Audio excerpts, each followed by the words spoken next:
السلام عليكم. اليوم جيتكم بغوسيت سان سيباستيان تشيز كيك اللي راهي دايره حاله بمقادير مضبوطه، وكما راكم تشوفوا القوام يجي كريمي.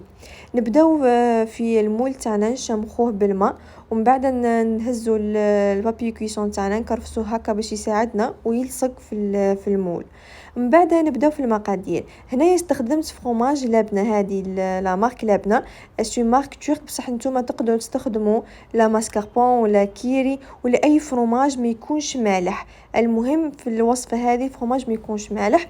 نفتحوا من بعد الفروماج تاعنا ونزيدوا لها السكر كريستاليزي حوالي هكاك 100 غرام، وندخلوه في الفروماج تاعنا حتى يذوب.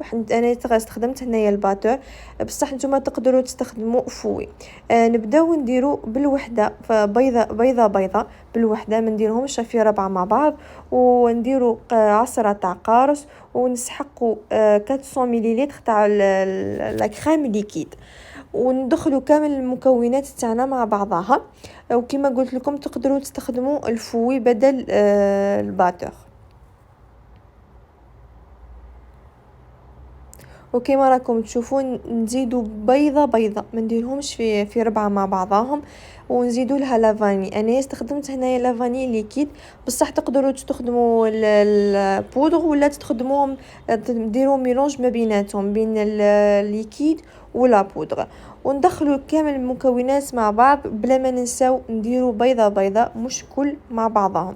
نخلطوا كامل المزيج تاعنا ونزيدوا لها لا فارين قد مغرفه كبيره. انا هنايا غربت لا فارين تاعي وحطيتها ديريكتومون، وبلا ما ننساو قرصه تاع ملح مع لا فارين، وندخلوا كامل لا فارين تاعنا مع المزيج تاعنا حتى يتخلط كما راكم تشوفوا القوام تاعها.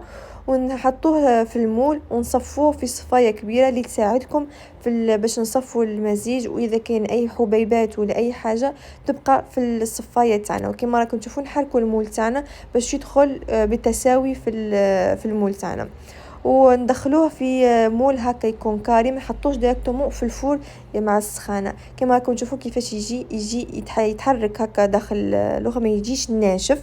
وهنايا بعد ما خليناه واحد 3 سوايع في الفريجيدير، كيما راكم تشوفوا بعد ما كملنا الوصفه تاعنا حطيناه في طبق التقديم.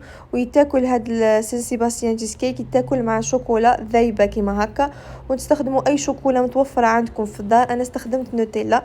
وكما راكم تشوفوا كما قلت لكم من قبل القوام تاعو يجي كريمي ويجي بزاف بنين، وننصحكم تجربوه. وصحه فطوركم وصحه رمضانكم، وان شاء الله تعجبكم الفيديو.